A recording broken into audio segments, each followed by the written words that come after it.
Hello and welcome to Éire. My name is Ben. Today in this video we're going to be taking a look at the C125 Honda Super Cub. We're also going to answer that question, what a piece of art and the Super Cub have in common, and I look forward to answering that later in the video. So be sure to stick around, enjoy the video, don't forget to like, comment, and of course if you like this sort of video, please subscribe to the channel.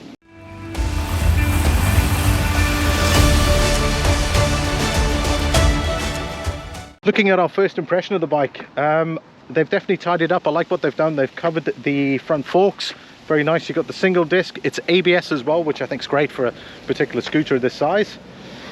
They always had simple, it was a very simple, easy to ride motorcycle was the Honda Cub. They often said that, you know, even your mum could actually ride this bike back in the 60s, and that's exactly what they could do, because it was an automatic clutch. It was simple, twist and go, jump on, off you go. Very straightforward, no frills, no fuss. It was something that got millions of people on the road. It was a cheap form of transport as well back then, and we can see it here. They've kept that sort of simple design. However, you can see it's got that retro modern look about it. As we look here, you can see the way they've covered the plastics, the way they contoured everything. You've got the mudguard on the front, the telescopic forks.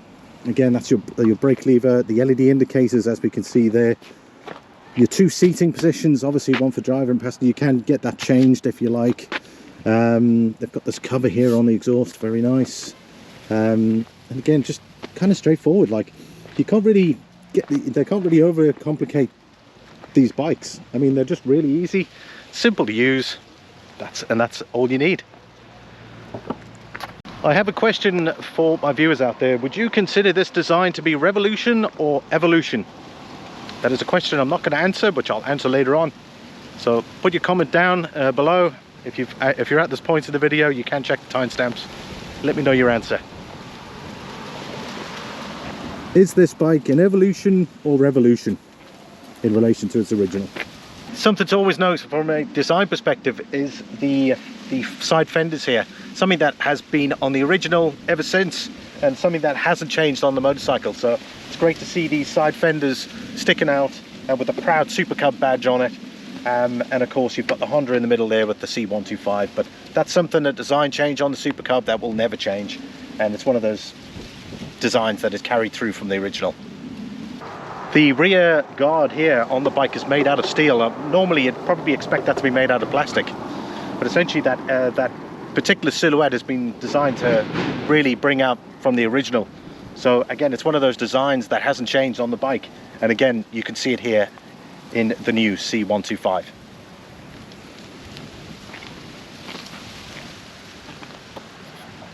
Let's talk about some of the modern features that they've added to the actual bike. So first of all, we've got our ABS ability for the braking system. We've got LED indicators, as we can see here, with the LED bulb and a daytime running light. Likewise at the back, they've done the LED indicators and of course the LED rear light as well. Another feature is this center display here, and additionally there is a comfort key, something you don't generally see on this level of motorcycle. So in order to activate it, I have the key in my pocket, and you just simply push it there. We turn it on, and there we go. We can see there, as I was talking about the fuel gauge on the older bikes, you can actually see it there. It tells you what gear you're in, and of course your speed is there as well, and the distance you've done, and of course the time. And then of course you've got your warning lights here. So you've got the immobilizer, obviously if there's an engine light, your gear is currently neutral, and of course your ABS. Right, let's get the Honda started. In order to do that, you've got to press this in first so it recognizes the smart key. Turn the ignition on, and then your starter.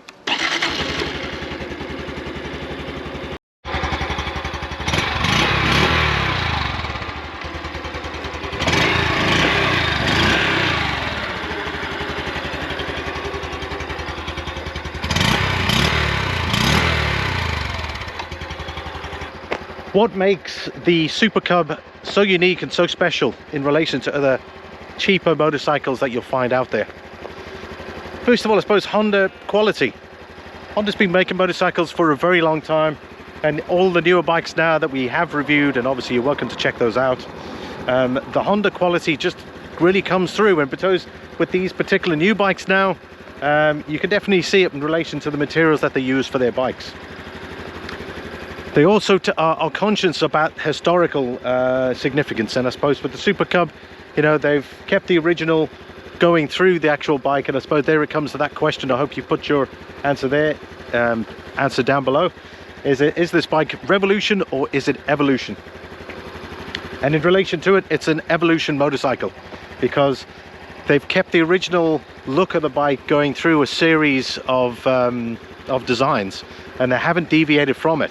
It's like they've got the bare bones of the bike and they build everything else around it, and that continues on through. Yeah, sure, they've refreshed the panels and the look, but it's what makes this bike so unique, is there is nothing else like it out there. Right, so we come to the question, what does art and the Super Cub have in common? Well, in 1998, the Guggenheim Museum put a display of motorcycles called the Art of the Motorcycle, and they displayed about 140 motorcycles. Now, to get that amount of motorcycles, they all had to form within a certain criteria. So each bike represented there was either displayed a technical improvements, social impact, aesthetics, or obviously in relation to the design of the motorcycle. So if it fell in within those elements, it was obviously on display. Some bikes performed obviously more than one of those elements. So obviously the Honda, I'd say, probably more fell in relation to its social impact, because during the 60s it just conquered the American market with its small 50cc engine. It was the C100.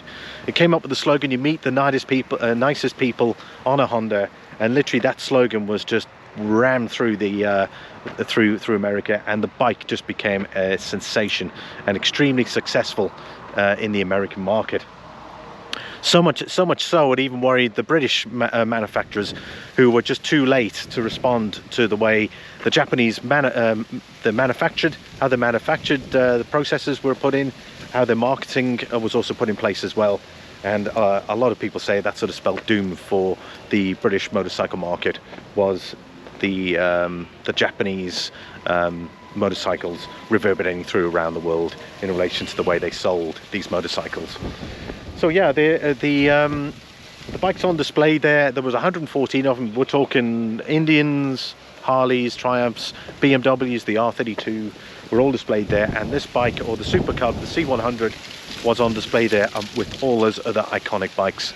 So you know, when you're buying a new bike, you get that feeling that you've got some of that iconic value in the new bike, and it's something that I don't think a lot of people would forget. The social impact of this bike that it created.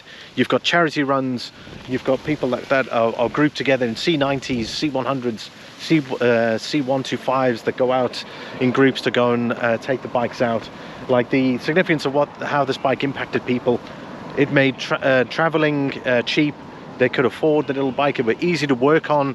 There was so much about this bike that made it extremely successful. And again, its design hasn't changed much from its original. And it's no wonder that the bike is as successful as it is today as it was back then. Vespa Primavera 125 would be the direct competitor to this bike. In relation to its engine size, it's a 125.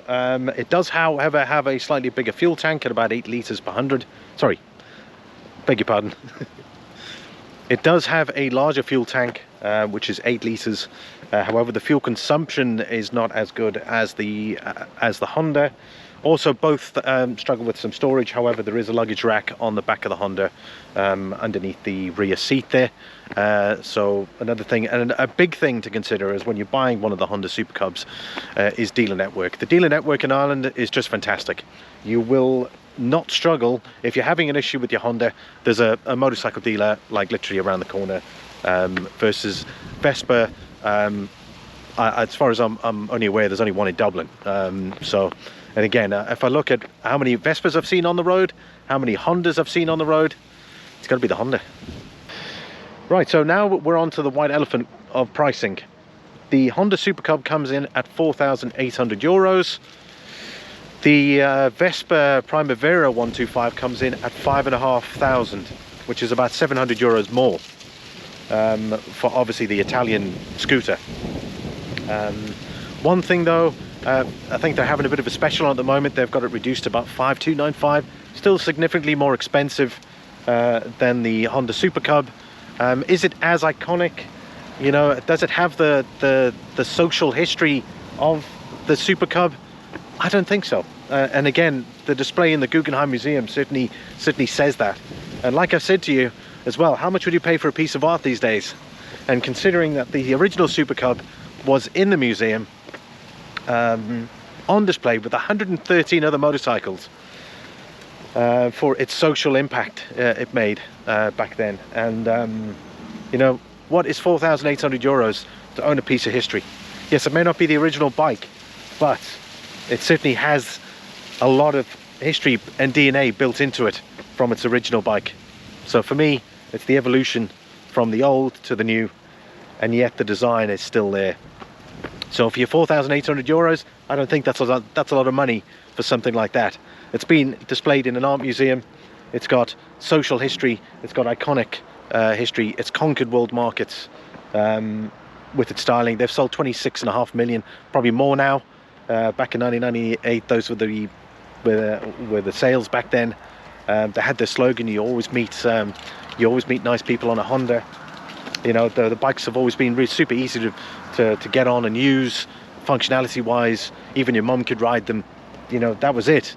That is the bike. Again, I don't know too much about Vespa's history, but this bike, I think, as far as I'm concerned, has very little competitors. And for the money, for 4,800 euros, I say that's a bargain. Special thanks to Tig and his team here at Morans Bike Shop behind me. They're a Honda dealer here in Drumshanbo in County Leitrim in Ireland. So if you're looking for a new Honda, well, hopefully a Super Cub, you never know, definitely contact the guys here. I'm sure they'll be delighted to help you out. I'll leave the details in the description. That brings the video to an end. I hope you really enjoyed it. Something a bit different. I thought I'd go through the bike itself, then explain a bit of history about it, and then we'll talk about the Guggenheim display. I really hope I nailed it in relation to the production of the video. Please hit the like button. Let me know what you think down below. Hopefully you've answered some of the questions in relation to the video. Apparently the owner of this shop does have the C100, the original, so could just be a new video at some point. What do you think? Should we have the C100 and the C125 next to each other, and then we can compare directly from the original? I think that might make a good video. Let me know down below if you'd like to see that.